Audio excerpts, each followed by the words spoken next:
Tonton video ini sampai selesai agar Anda tidak gagal paham.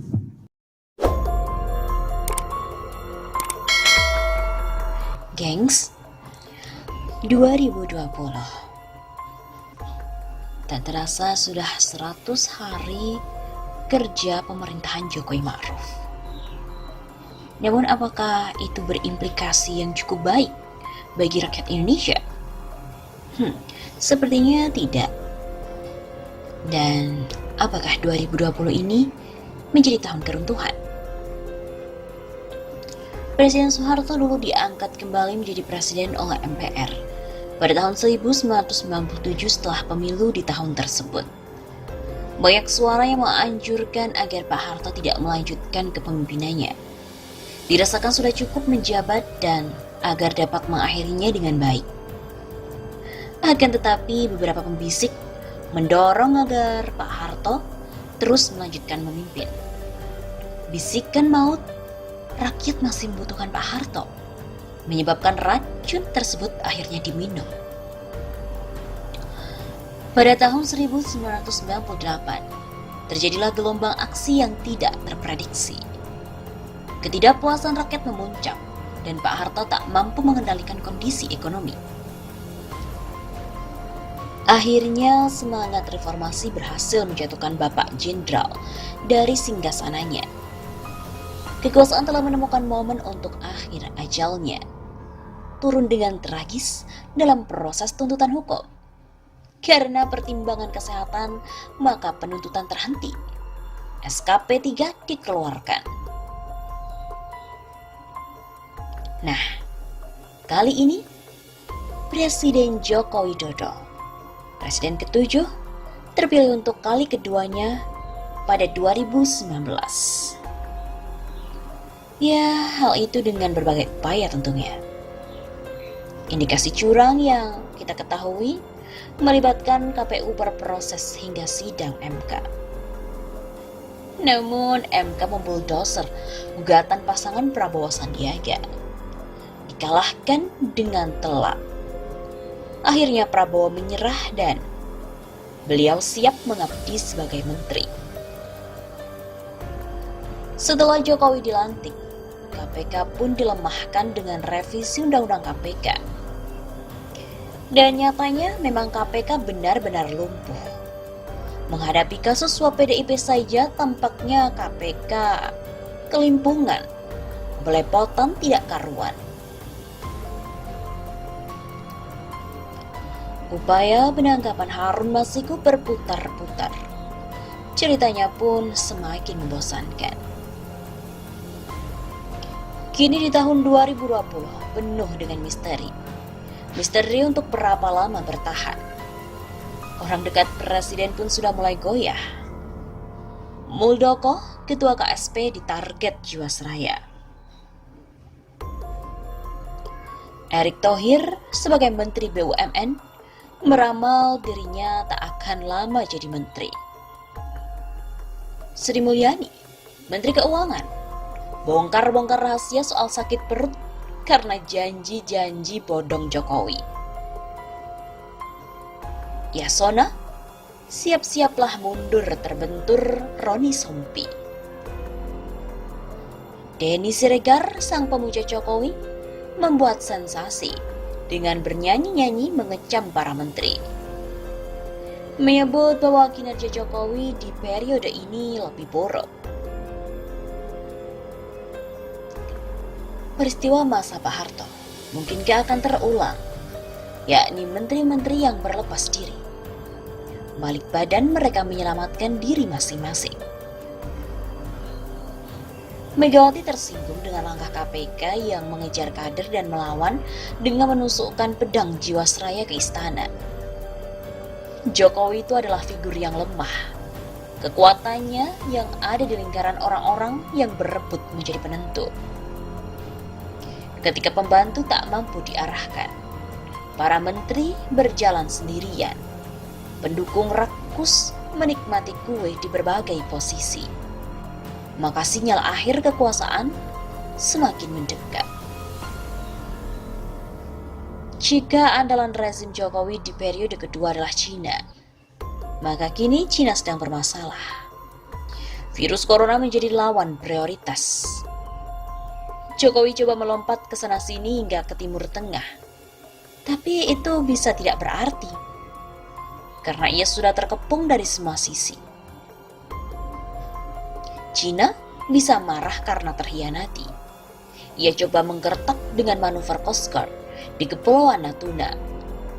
Namun sang virus terlalu cepat datang hingga konsentrasi mereka hilang. Situasi domestik rawan dan perlu penanganan. Xi Jinping mulai seperti orang sinting. Panik warganya diusir-usir. Etnis Cina pun dibenci dan ditakuti karena sebagai sumber dan penyebar penyakit.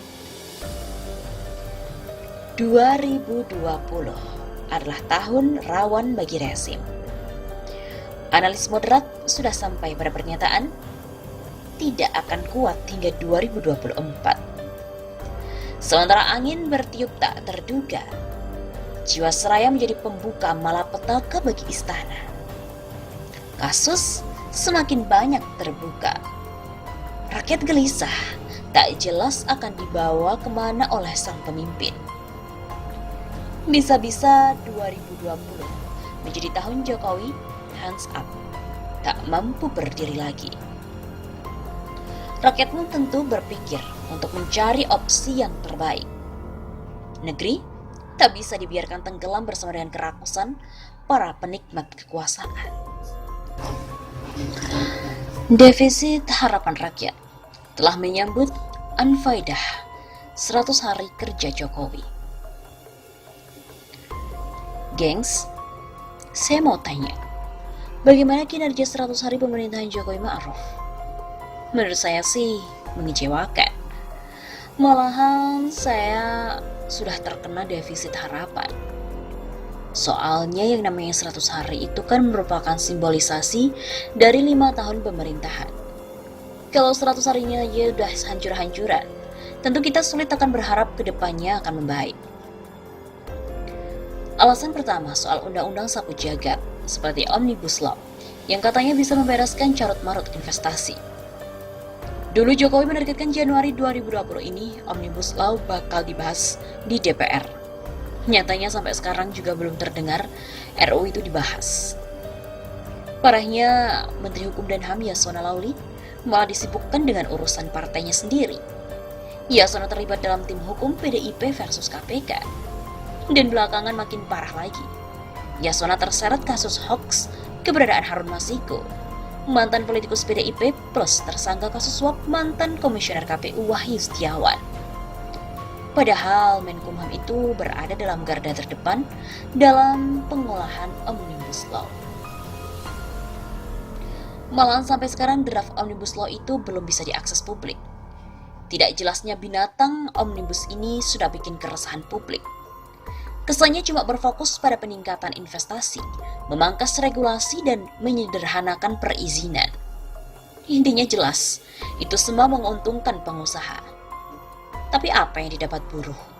Korban kebijakan, masyarakat secara umum juga masih belum terang.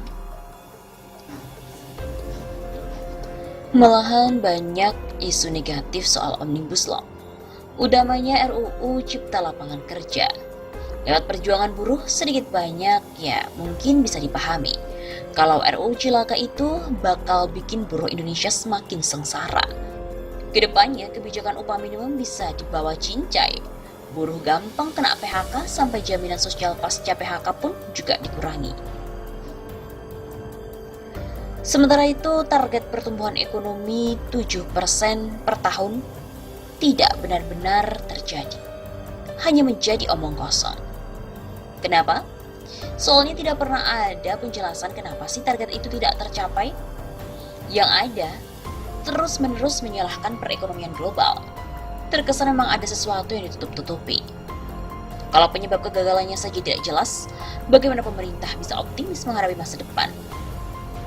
Tragisnya lagi, pemerintah malah menerbitkan kebijakan yang tidak pro rakyat. Iuran BPJS dan cukai rokok naik. Penyesuaian tarif tersebut mencekik masyarakat kelas bawah. Akibatnya daya beli masyarakat menurun. Kondisi ini jelas akan berpengaruh pada tingkat pertumbuhan ekonomi yang semakin melambat. Kedepannya, subsidi LPG 3 kg akan dicabut, dan kemungkinan besar hal yang sama akan menimpa tarif dasar listrik dan juga harga BBM. Rakyat juga dihisap oleh kenaikan tarif jalan tol di beberapa ruas tol. Pengguna jalan tol, terutama para supir truk, menurun penerimaannya. Tragisnya, pemerintah malah menunjukkan bias kebijakan. Pemerintah melakukan pembangunan yang justru tidak menjadi prioritas. Kebijakan-kebijakan unfaedah kalau bahasa aktivis-aktivis Twitter. Tiba-tiba pindahan ibu kota jadi fokus pembangunan utama. Naasnya hingga saat ini kemajuan pembangunan calon ibu kota tersebut gak jelas dan tidak pernah konkret. Pendek kata, rakyat semakin mendapat beban yang semakin berat dalam 100 hari pertama pemerintahan Jokowi Ma'ruf. Untuk membalikkan keadaan, perlu gebrakan radikal dan arah yang jelas mau dibawa kemana ekonomi Indonesia ini.